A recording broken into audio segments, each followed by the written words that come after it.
Hey guys, Matthew, and today I want to answer a question that I get asked all the time, and that is going to be, um, what what's the best way to make currency? So this is going to be an early league edition. We are talking about the first week of a league. If you guys enjoy this kind of content, I might make another one for the later part of a league, past the first week. But this is going to be focusing on the first week. So if some of this stuff seems like you might be disagreeing with, consider that I'm making this tier list as a very, very early game tier list. So what I have here is basically an icon relating to just about every single thing I could think of in the game when it comes to methods of generating currency. I have quite a few of them, and looks like one of them is broken actually. And yeah, that's kind of what we're gonna go through. Gonna go through every single one of them. I'm gonna try to make it quick, so I'm gonna try to spend about a minute or less per thing. And I'll explain why I think this is good and this isn't good, and so on and so forth, as well as explaining what I mean by the given icons, because of course they could be a little bit misleading. So let's jump right into it, and you guys can get some insight on what I personally think is good or bad, and at which point. So S is going to be obviously the best tier, super duper extra amazing. And then F is the worst of the worst, as in, like, don't do this, it's really bad. So remember that this is for the first week, not the first day, not the first month. All right, so let's get right into it. The first is Ancient Orb. The reason why I put an Ancient Orb there is for gambling. So this is for people trying to get a Headhunter through the usage of Ancient Orb whenever we have Nemesis on the map device. I would consider this to be an F tier. Anything related to gambling is bad in my opinion. I've learned from some of the best currency generators in the game, and the one thing that I've been told by almost every single one of them, as a rule of thumb, is to never gamble. It's not worth it. It's never worth it. Because think of it this way. If the average to get a Headhunter is 300 Ancient Orbs, and the price of an of a Headhunter is 300 Ancient Orb, that means that on average you are making 0 currency. The only way that Ancient Orbing would ever be considered good, in my opinion, or valuable, would be if, let's say, the average to get a Headhunter is 300 Ancient Orbs, which is about the average, and the price of a Headhunter is like 600 Ancient Orbs, because then I know that on average I'm doubling my money. Otherwise, it's gambling, it's bad, and most of the time it's always bad. Next, we have an Awakener's Orb, and this is basically meaning farming Cyrus. So this could be seen in multiple different ways. We could see it as in buying Cyrus from other players. We could see it as selling Cyrus from other players.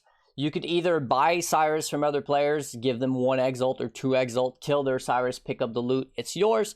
Or you could sell your Cyrus for the same prices, 1 Exalt, 2 Exalt, whatever the going price is. They get the loot, you get your quest done, everybody's happy. Or you could see it as you farming your own Cyruses and trying to speed farm Cyruses through the usage of buying many maps and trying to just run through your maps. In all cases, I would consider Cyrus farming to be about a C- or D+. I'm going to throw it into C because there's a few different drops that are worth a little bit early game. For example, early as like day 1, day 2, his crown is actually worth a little bit, Crown of the Inward Eye. But since this is a week 1 tier list, obviously at the end of the first week, they're worth nothing. And that goes for most of his drops. So unless you get lucky with some really good gems, and even then, or skill gems, even then most of them aren't worth anything. So it's really not a good viable way to make currency. So you know what? I'm actually going to put it into D tier. It's pretty trash. Unless multiple of his drops are actually worth it. All right, next we have a Bestiary Orb, and that is for farming beasts. Farming beasts is good for multiple different things. First off, you get the rare beasts, which are really, really good to sell or to use for crafting, and you also get the yellow beast in ridiculous amounts if you're farming on 6 different accounts at once, which is a completely different subject, or if you're doing bestiary rotations with some friends or in a party or something like that, even with a single account. I would consider that to be about a B tier. It is not the best currency in the game, but it is actually surprisingly good, especially if you're going... Actually, if you're going with the 6 account by yourself strategy, which is completely doable if you have a fairly decent computer and a few virtual machines set up, which, by the way, is not bannable, then I would actually consider it an A tier, because think about it this way. If you get 1 split beast, you get 6 split beasts. And most of the time, those are 2+ exalts each, sometime reaching upwards of 4 exalts. So absolutely nuts when it comes to those split beasts. That being said, if you're going with the group play, maybe 1 or 2 account per person, and doing some rotation using 1 scarab each, you're only getting 1/6 of the value from every single one of your scarabs and whatnot. So I would say it's not quite as good. That being said, it's very efficient, especially if you've well-geared people instead of having 1 person trying to kill the whole map for 6 player HP. So I would consider probably a B+ or an A-, depending if you're going solo. A if you're going in a team, B+. So anywhere between A and B. Next, I have a Chaos Orb, and that is for Chaos Recipe. Now, Chaos Recipe, I would say, is probably about a D tier. If this was a day one, tier list, it would probably be an A tier, actually. It would be really, really good. But unfortunately, this is a week 1, and at the end of the first week, typically exalts are past the point where I think it's worth to do them for Chaos Recipe. I would typically do Chaos Recipe until 70 Chaos. As soon as exalts are worth over 70 Chaos, I completely drop Chaos Recipe. I don't think it's efficient to do it at that point. Even in recent times, I would say even 60 Chaos might be my new maximum. I'm trying to go from Chaos Recipe, get away from Chaos Recipe as quick as possible nowadays, just because I think that selling maps is actually just a much better strategy. Next, we have Chayula Breachstones. Now, Chayula is actually pretty bad for the majority of the league, except for XP. But in the first week of the league, Chayula is actually an A tier, very close to an S tier. Now, Chayula farming is typically done in groups. You're going to have 1 person buying the splinters, sniping the splinters, and then making the stones, and then you're going to have 2 people probably pushing a carry and a support to try to get as many as possible done. The thing is, Chayula drops a lot of good stuff early. His blessings are worth a fortune, and if you're running Chayula Breachstone, you have about a 50% chance of dropping it, I believe. So if you run enough, your average is going to be 1 and 2, which the blessing alone should pay for the entirety of your runs. Everything else is bonus, and there's a lot of his chest pieces, I can't remember the name of it, that are going to be worth 1x, 2x, 5x, 10x, and then you have some really, really good ones if you get lucky with the colors and stuff as well. So very, very solid there, especially in the week 1 of the league. I think it falls off after that. Next, we have heists. We have contracts. Now, I'm putting this in this list because I think it's going to be going core, but who knows. Contracts, I mean, obviously, it's an S tier, man. As boring as they are, sitting behind doors for hours on end, I personally cannot do that content. It just bores me to death. But in terms of currency generation, contract farming is absolutely insane. Be it if you're doing all can go on your contracts, or if you're doing blueprints with split beasts, or fractured fossils, whatever you're doing, really, it's just nuts. And yeah, contracts are S tier, man. It sucks to say, but they are. Next, I have Delirium, and this is the Delirium not from the orbs. This is Delirium from the Xana map device. I thought it'd be a good idea to include it, even if potentially it might be gone for 3.13, because it was pretty damn strong.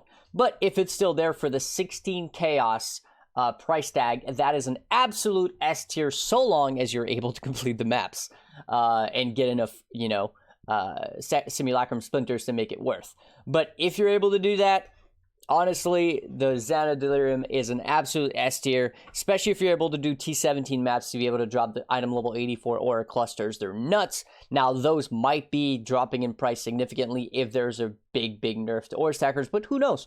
We have to wait and see. That being said, overall, it's still an S tier because you can get literally any loot in the game from Delirium.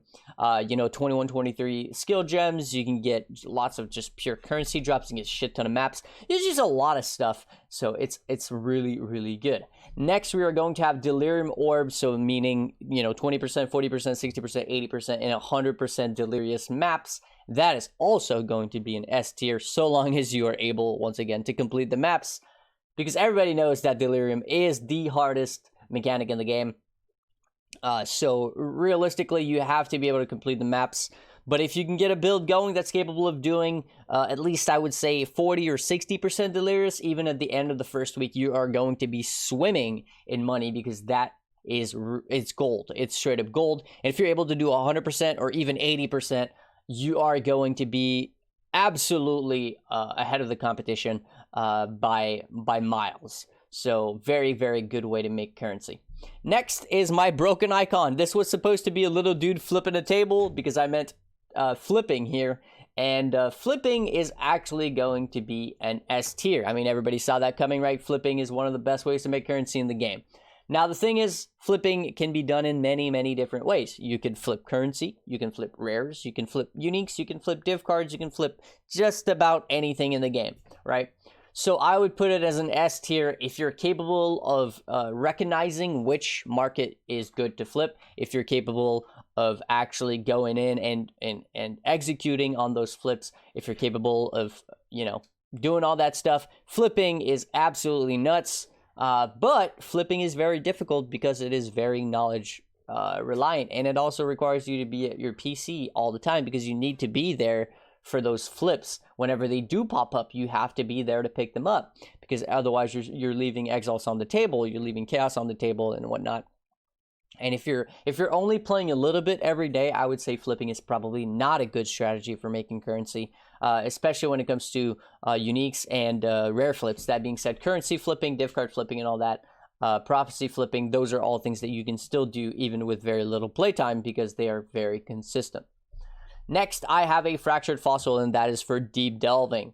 Now, I know that end of the week one, there's not so much going on in terms of deep delving, but there are some people that are going to be past 1K, past 1.5K, maybe even potentially 2K, especially when it comes to group play. And of course, that is going to be an A tier. Now, you might have thought it was going to be an S tier, and realistically, I might even be inclined to put it in the B tier, actually, because the reality of deep delving is that it is very expensive. It's very hard to get into, because there's no real sustaining of your currency while you're delving. You need to get to that 1,000 depth to actually start making money, and it's more even 1,500 depth. So anything below that, you're really just hemorrhaging money. So you know what? When it comes to week one, as a solo player, I might even consider that putting that in as C tier. Just due to the fact that you are going to be hemorrhaging money. But if this was a week two, we would obviously be putting that as a S tier, as one of the best ways to make currency in the game. But early, if you're going to be delving, it is a massive struggle, especially if you aren't super experienced, especially if you don't know how to play with bad builds. It is rough. It is very, very rough. But if you can make it happen, especially in group play, it's actually pretty good.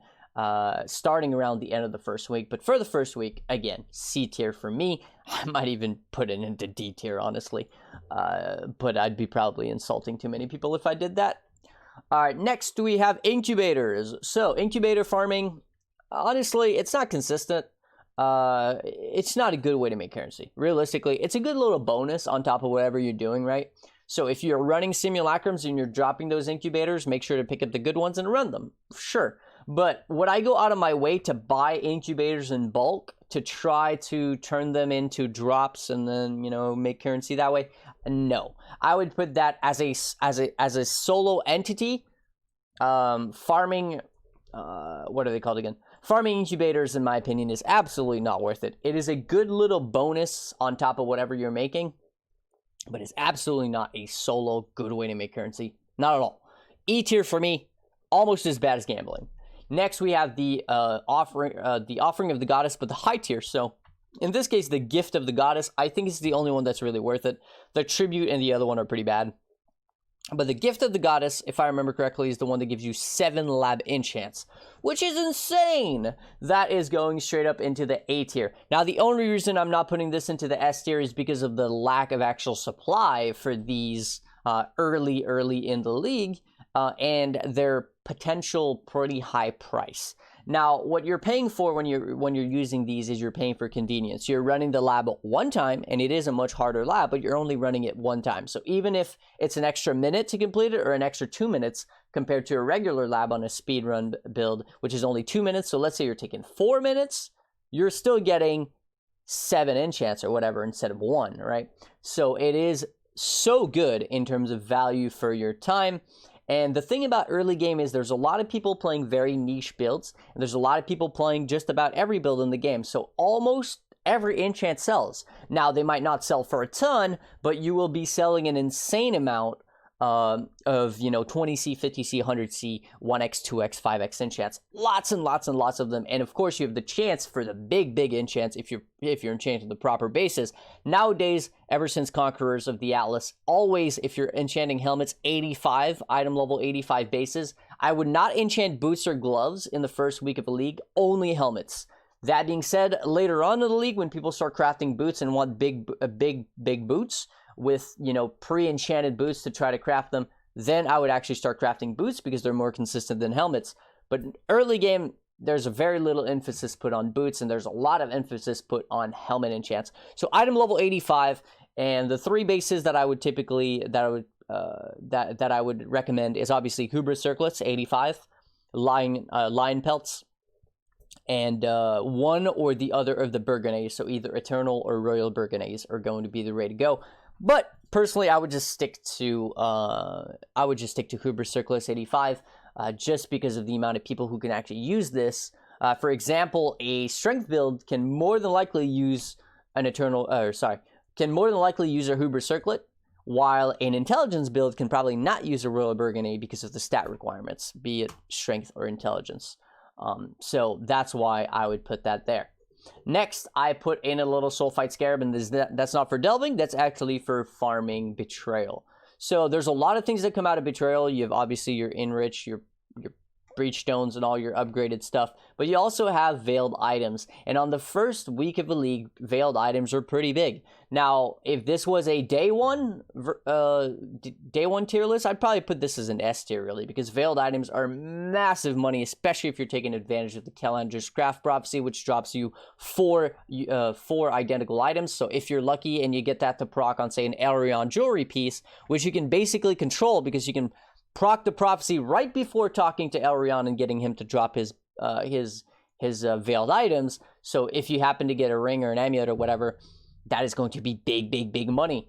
And if you don't proc it, you can always go back to your hideout, seal the prophecy, and then put it back on later. So very big money there. So I'd probably consider it an S tier. That being said, since this is a week one and not a day one tier list, I would say it's probably about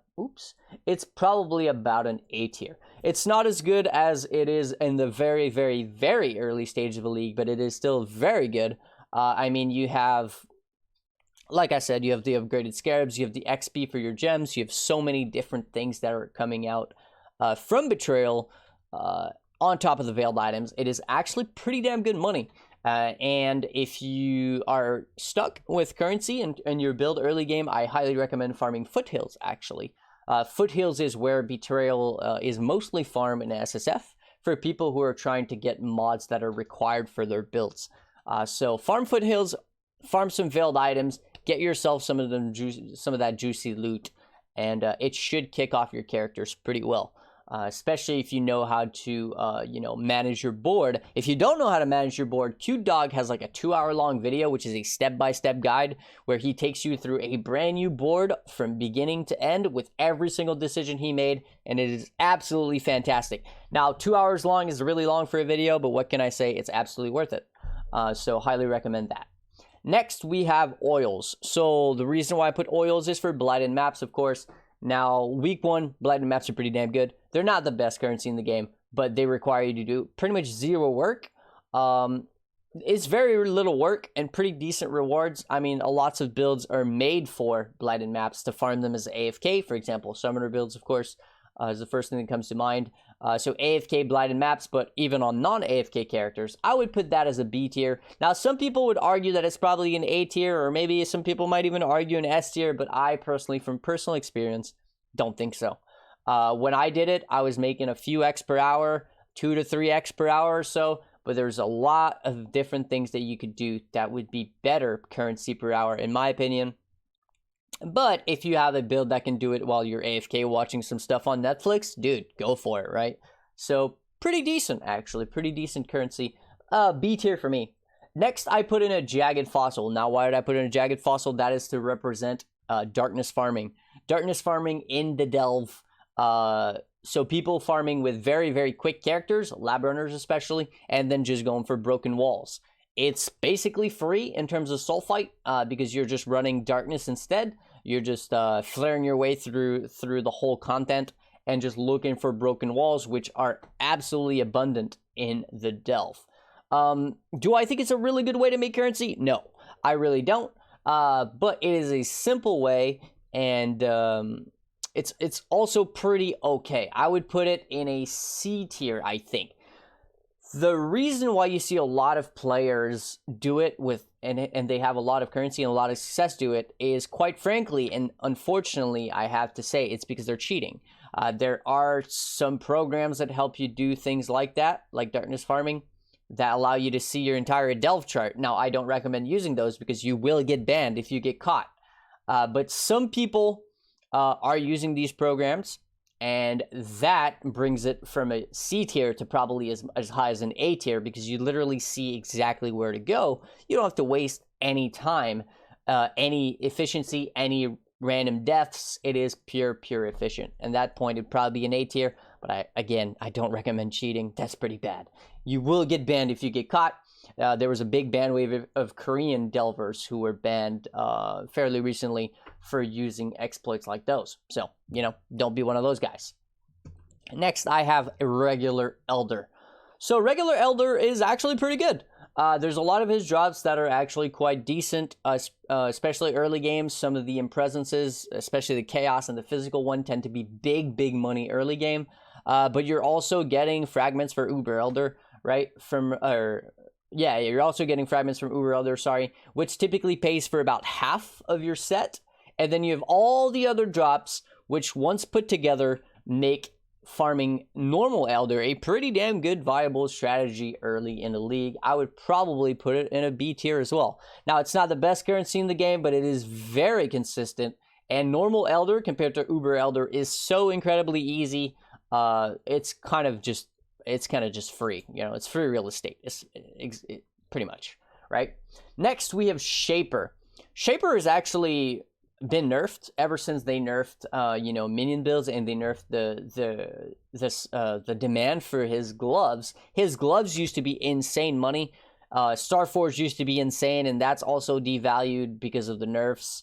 Which were pretty substantial, actually. Honestly, Shaper has been really messed around with, and a lot of his drops are just not really worth it. But since this is a week 1 tier list, we have to consider the fact that Dying Sun is typically very expensive on the first week of a league, and you are dropping those Uber Elder fragments every single time, which on average pays for over half the run, and in some cases, when there's some little weird things going on in the market, those fragments can actually be worth the entirety of your run, especially if instead of buying the fragments, you're buying the Guardian maps. If you buy the Guardian maps, you run the Guardian maps, you get the Guardian fragments, and then you run Shaper, you're essentially running it for about half the price because of everything that you're going to get through those T16 Guardian maps. And once you consider everything else, like the map drops, the bases early game to sell to crafters and all that good stuff, you're going to be looking at some pretty decent profit. That being said, if you're purely buying the fragments nowadays with all the nerf that happened to Shaper and his drops, I would say it's really not that good. I'd probably have to throw it into a B tier. Now, if this was about 6 months to a year ago, I would say it was a massive S tier because minion builds were all over those gloves. Shaper's Touch were massive money. Dying Sun was massive money. Starforge was massive money. Everything was huge. But now it's fallen from grace a little bit, and it's in the B tier, which is still pretty respectable, to be honest. Next, we have Uber Elder. Now, Uber Elder is actually an S tier. Believe it or not, Uber Elder is insane. There are so many different combinations of Watcher's Eyes which sell for ridiculous amounts early game because there's no supply. There is crazy demand. There's always going to be people with lots of currency, even early in the league, and those people are looking for Watcher's Eyes. So there's also going to be people looking for what's it called? Eternity Shroud. There's going to be people looking for lots of different things, and you're going to make a lot of money. Let's just put it that way. It is a little bit RNG based though, and what I mean by that is that the thing about Uber Elder and week 1 is that if you get an unlucky streak, and let's say you get nothing for 5 in a row, it's quite a few exalts that you're going to be basically throwing in the garbage, right? So you do need a little bit of a cushion when it comes to currency to be able to fail and be unlucky. Because if you go farming Uber Elder with only 2 or 3 sets ready to go, and then you're out of money completely, there's a chance that you just run dry for 3 sets in a row, and then you're just broke. So highly recommend going into Uber Elder with a little bit more capital, but if you have the capital to be unlucky for a little bit, it will pay off in the end, and it will pay off big. And who knows, maybe you'll just get lucky, and on the first Uber Elder you'll get a double stat with Hatred Pen, or a Hatred Crit, and then some other decent Zealotry or stat or something like that, and you've got yourself a 20, 30, 40, 50, 100x Watchers, and that'll take you a long way, right? And put you ahead of pretty much everybody else. Next, we have Uberziri.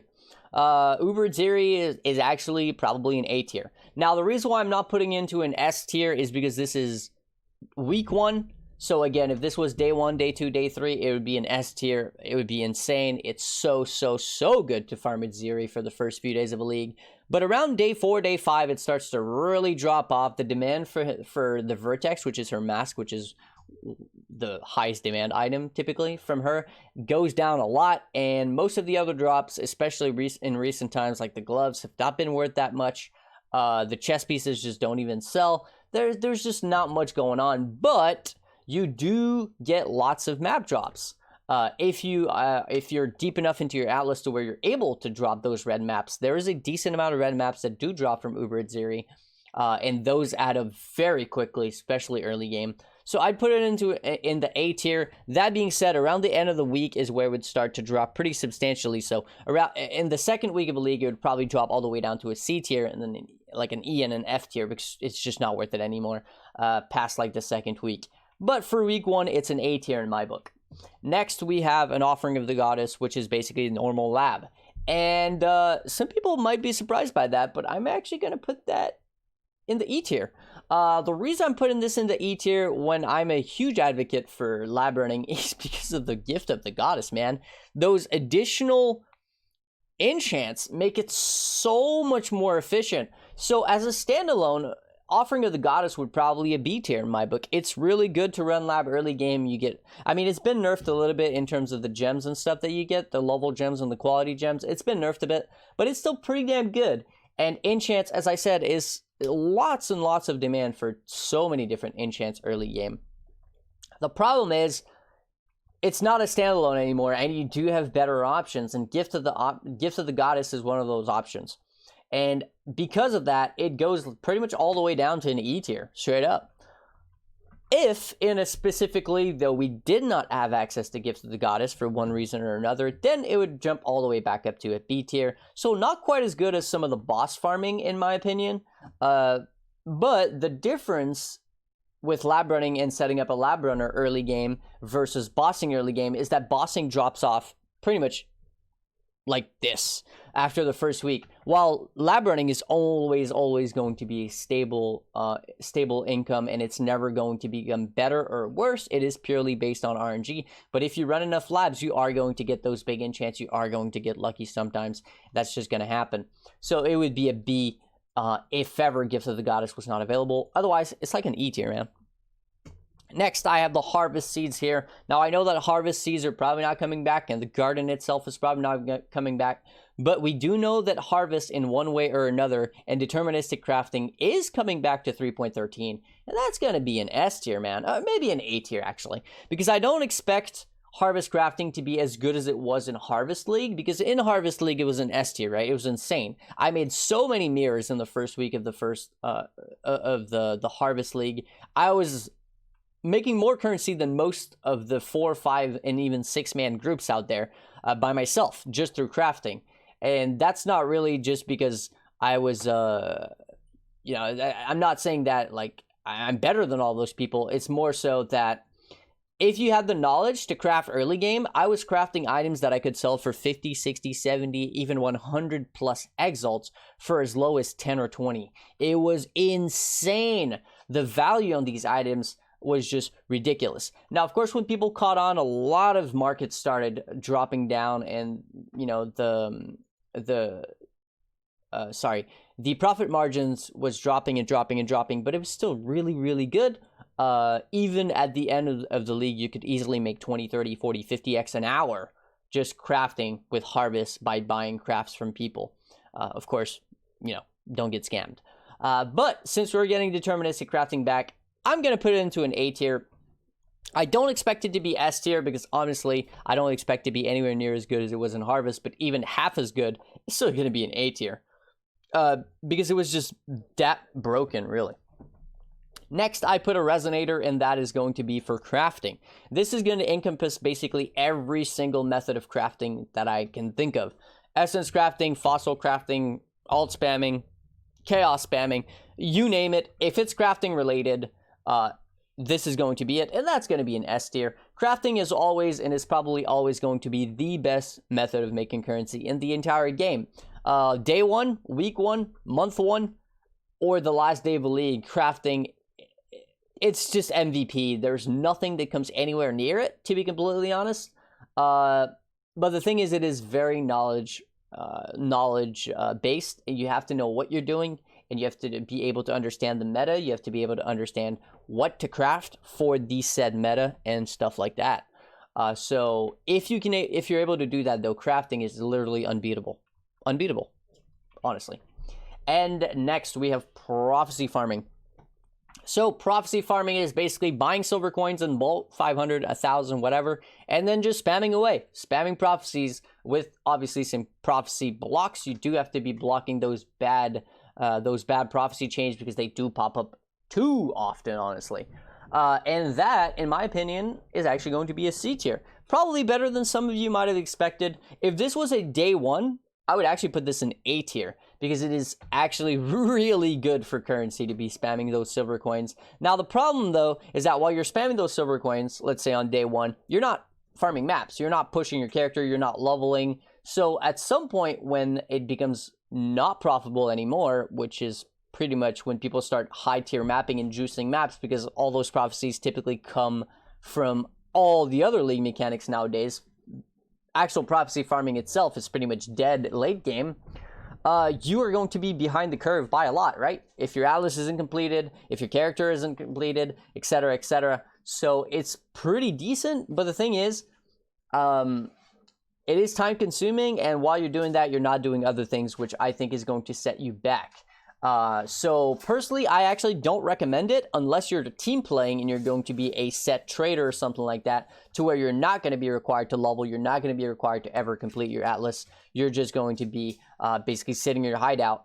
As you're sitting in your hideout, whenever you have a few minutes, spamming away some prophecies is going to be good money, I have to say. Next is going to be normal Uberziri. Normal Uberziri is F. It's bad. Don't do it. All right, in the first week of a league, it's just bad, man. It's there's no drops from her whatsoever that are worth the time. It's quite frankly, if this was a day 1, I would actually probably put her in B or maybe even potentially A tier, because she's pretty decent on the first day due to the fact that you're also farming for those Uberziri fragments. You're also getting the flask, which have insane demand, especially if you get those 15% elemental roll as extra chaos. All that good stuff adds up very quickly.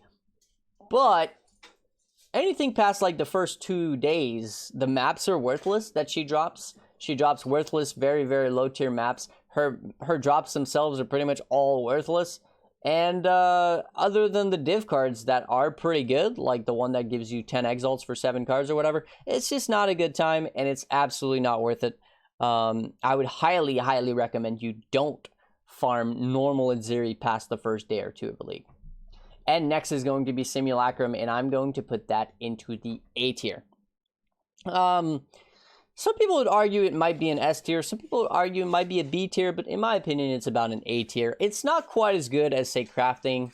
It's not quite as good as, say, running 100% Delirium. It really isn't. But what it is it's lazy, and it's brain dead content. You have to go in a zone, which is very tiny, and then you just can run back and forth. So for me, as a streamer, it's actually like S tier because it requires pretty much zero paying attention to the game. I can literally just be sitting there looking at my chat, going back and forth, killing monsters, and you can even make some builds that are like semi-AFK, able to farm those. Now, the thing about running Simulacrum, though, is that you have to be able to get at least 5 bars of loot. If you're getting less than 5 rewards per Simulacrum, per wave, especially all the way up until about wave 18. Now, I can see you not being able to get 5 bars of loot for wave 20 or maybe even wave 19. But all the way up to 18, you have to be getting those 5 bars of loot because it's basically a multiplier to how much money you're going to make when running those. So if you're getting 4 bars of rewards or less, fix your build, do something else, and come back whenever you can get those 5 bars, because that's where you're going to actually start seeing pretty significant profit. And one of the advantages of Simulacrum is that it's good all the way through the league. It really is. At no point does Simulacrum farming become bad. And the difference between A tier here and S tier is not necessarily that huge. But the big difference is that some of these S tier stuff, especially like Uber Elder, for example, is going to drop off as the league goes on, while Simulacrum might actually pull upwards, especially if we see the same thing that we did this league with the price of voices just going up and up and up nonstop to the point where it's absolutely insane by the end of the league. Next, I put a little Spark Jewel, and that is going to be for leveling jewels. Now, I should have probably put an Empower or an Enlighten because that would have made more sense, but I put a Spark Jewel, and that is for leveling gems. Now, leveling gems is actually probably going to be surprising to you guys, to some of you guys anyways, but it's actually really good. Now, there are dedicated builds to skill gem farming, especially early game, especially those empowered, those enlightened. There's so much demand for them. Everybody needs an enlightened on their build, pretty much, almost every single build, and tons of build also need empowers, and a lot of those builds that need an empower need multiple empowers or multiple enhances. So, or not enhanced, but enlightens. So there is crazy demand for those level 4 empower enlightenments, and even early game you can sell the level 3 ones, the bricked ones, for a decent amount as well. That would have been an S tier back in the day where you could actually fix broken gems. You used to be able to, whatever you would level an enlightened to level 3, for example, and you would brick it back into a level 2, you could actually level it up back to level 3, and then flip it using a hungry loop, so you would get a fresh level 3 whenever you upgraded it. Unfortunately, that's been fixed whenever the Conquerors of the Atlas, was added to the game, and then the Awakened Sport Gems was added to the game. So that was honestly taken away, unfortunately. So it did drop a little bit, but in the early game, I would say that's an A tier. It does drop off as the league go on, and I don't think it's necessarily the best way to make currency as a standalone. But if you're, playing a build and blasting some maps, might as well stick like 9 gems in your offhand, because you can put 6 in a bow and 3 in a quiver, being Maloney's mechanism, and then you can level up 9 more additional gems while you're just leveling your regular gems, or while you're just playing the game. And because of that, since it can be done while you do literally everything else in the game, that also gives you XP. It's actually a really good method of making currency. Again, early game, I would highly recommend Enlightens and Powers, but with the additional alternate quality gems now added to the game, those are obviously going to be a good option when it comes to the meta ones. And you also have the options of Awakened Gems, which is typically going to be more currency, but a little bit more risky because they are more expensive. That being said, they take longer to level compared to regular gems, but Enlightenments and Powers are still going to be the longest, I believe, to level up. So if you don't mind the clicking of so many different gems on the side of your screen, then I would actually say don't do Enlightenments and Empowers. because those are really good if you're lazy and you don't want to be clicking those gems 100 million times early in the leveling process. But there is a lot of demand for Empowers and Enlightens, which is typically the good side for those. While all the other gems, there's going to be lesser and lesser of a market. That being said, early game, you can actually look into gems which don't require quality, which is obviously something you should be doing. So for example, Raised Specters don't need quality. You can just get a level 21 and it's going to sell for way more than a level 20. So do be looking out for those. Obviously use PoE Ninja for that. Next, I have stacked decks, and that is going to be for, well, buying stacked decks and gambling, and that's going to be an F tier. Anything related to gambling, as I said at the beginning of the video, don't do it, man. It's not worth it. It's not worth it. Gambling is bad. You shouldn't be doing it. The only time I would ever consider stacked decks gambling to be good is when exalt prices are very high, say 120C, and stacked deck prices are very low, say 1C each. So then you can actually afford to buy a lot of them per exalt, which means anytime you get like an exalt card or like a good unique or something, you are going to be making your money back. That being said, that's just not the case. Typically, exalts are less than 120C, and typically stacked decks are more than 1C each, especially in bulk. So it doesn't work.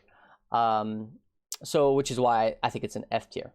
Next, I put an emblem, and that's going to be for Emblem Farming, be it 4 ways or 5 ways. Now, earlier I spoke about farming incubators. I don't think it's that good, but farming emblems is actually really good. Now, it does pop off later in the league, a little bit more than the early stages. Now, people will want to do a 4-way emblem just to be able to get their 5-slot map device, but after that, a lot of people are just never going to look back to it.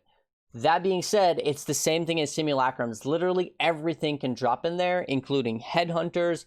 Of course, you have all this timeless jewels, which are typically worth a decent amount early game. Now, my problem with Emblem Farming is exactly that. Timeless jewels are super hard to price. And they're just, ever since cluster jewels came out, realistically, timeless jewels are just not really worth the time anymore.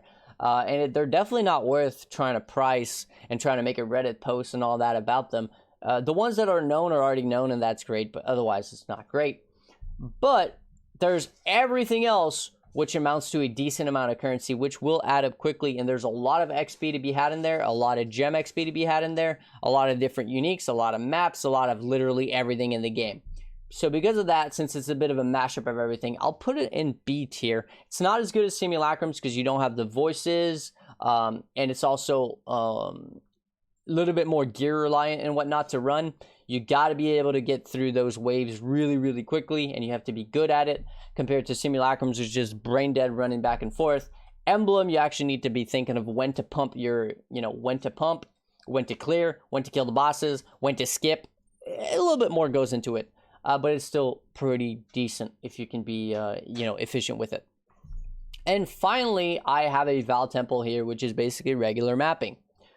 I can go or, juicing it up a little bit, adding a few scarabs, a few sextants, whatever it is, just red tier mapping and just juicing maps, and blasting maps, I should say, not juicing maps. And that's probably about a B tier as well. I don't think it's really that good. If you're just mapping for the sake of mapping, with nothing additional on your map, I really don't think it's that good, quite frankly. Because yeah, you're getting some maps back. Yeah, you're going to be completing those leading mechanics once in a while. Yeah, you're getting all the other stuff. You're getting XP. You're getting gem XP. But the way to make currency, the best ways, I should say, to make currency in PoE is going to be methods of currency generation which are specific. Typically, and have a specific goal in mind. Those are typically going to be the best ways to make currency. And unfortunately, mapping encompasses too many different, things in the game to actually be specific enough to be, worth doing. It's not worth doing, sorry, because it's always worth it to map, but to be considered a top tier option when it comes to currency generation. And that's about it. Now, I've been speaking for like three quarters of an hour, so I think this has been going on for long enough. Now, hopefully this video has been, I know there's a lot of things to take in here. It's been pretty long, but hopefully it helps you guys out for the people who sat through it, and hopefully you guys actually are a little bit more knowledgeable now when it comes to which choices you should be making and what you're going to be looking for in the upcoming 3.13 league. Now, before I go, as always, I want to say a huge thank you to my patrons, which are actually no longer invisible, and that would be Mario, Luro, Gaikona, Cluzy, Dino, Born Terrain, Scott, Kevin, Casticus, and Axel, as well as always, everybody else who wishes to remain anonymous and anybody else who has supported me in the past. Huge thank you to you guys. Hopefully you guys enjoy the video, and I'll catch you guys in the next one. Peace.